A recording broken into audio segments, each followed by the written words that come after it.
So I am inside Android Studio and I will show you how Jetpack Compose actually works. If you know that, then it's okay, but I'm going to show you actually how Jetpack Compose renders UI elements so that we have a beautiful UI in front of us. Let's begin. So in our counter application here, you can notice one thing that I have created a composable named counter. Now in Jetpack Compose, composables are actually functions that will emit UI elements. So composable functions will create the UI elements for your Android application. So here you might notice one thing that this is a function, counter is a function, and to make it a composable in Jetpack Compose, you need to annotate this counter with the composable keyword. So you have to annotate the function that you want to make it composable with a composable keyword. So once you write add composable, then the entire function will become your composable in Jetpack Compose. Now this entire process of creating a composable that will create the UI is called composition. So the conversion of a composable function to a UI element is called composition. And this is the first step in the working of Jetpack Compose. Now the result of the composition is actually a UI tree.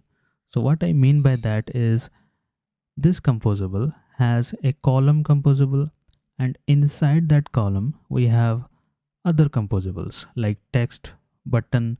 Inside of button there is another text composable, a spacer composable, a button composable, another text is there. So this actually forms a UI tree. Every composable has a different role in Jetpack Compose. So for example, this column composable actually layouts all the UI elements in a vertical order. These parameters actually are there to set the properties for your child composables. So whatever you have written here, it will be applied to the child composables. So text is the first composable inside column that creates this particular text right here. Count is 6. Let me reset it to 0. So now count is 0. Similarly, there is a button with text increment. There is a spacer that has a particular height. That means I want a particular height between these two buttons. So that's why I'm using spacer with a height of 24 dp. And then at last there is another button that will reset the value of count to 0. So the result of this entire composition is actually a UI tree, and that Jetpack Compose uses to build the layout of the application. So what is layout now? Now you might wonder one thing, that why these composables are arranged in a beautiful manner so that it is placed just below each other and with a proper spacing, and the size of this is pretty good. So how this is managed? The second step in the Jetpack Compose working is the layout. Now what Jetpack Compose actually does is it understands the UI tree and measures each composable based on its constraints. So what do I mean by that is it understands the UI tree. That means the column has the text composable, then button has another text composable. So this is entire UI tree of our application. The Jetpack Compose understands that, and based on the constraints, that means how the text will be placed, that will be placed in the center of our application. How the button will be placed, button will be placed just below the text without any spacing. So that means by a default space will be applied. Now the next thing is spacer. Spacer is obviously the is particular space. That means I have set it to 24 dp.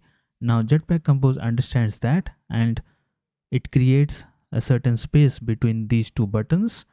And last one is the button. That means it creates the button just below the increment button, there will be a reset button with a space of 24 dp.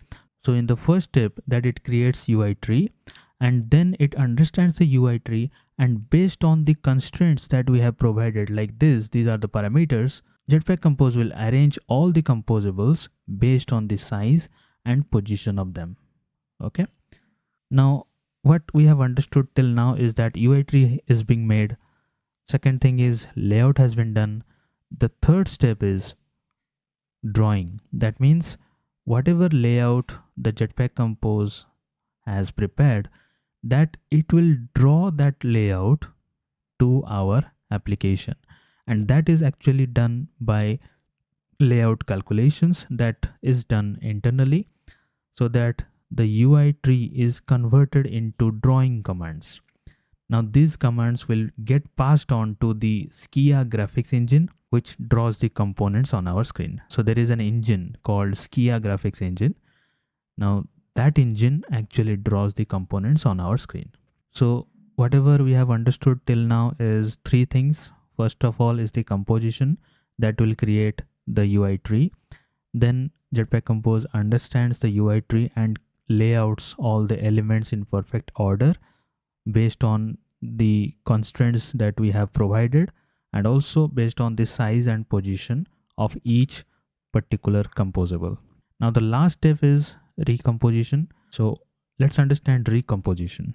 Now in this counter app, you can see I have created a state of count variable to be set to 0. So I have created the variable and I have set the state of that particular variable to be 0 initially. Now what is state? State is something that you need to store the particular snapshot of your application, so that whenever you change the state, the UI will change accordingly. So let's understand that. So I have created the count variable and set it to 0. Now here the text composable will display the count to be 0, and when I click on increment, it should update the text composable. When I click on increment, on click listener is there to accept that I am going to increment this count variable by 1. So when I click on increment, when I tap on increment, it increases the value of the count variable. But what you are seeing right now is one state in which the count variable has a value of 6, and increment button is there and reset button is there. So when I click on increment, only this particular composable is being rendered. These two buttons are not rendered again. I repeat my words again. So let me reset the value.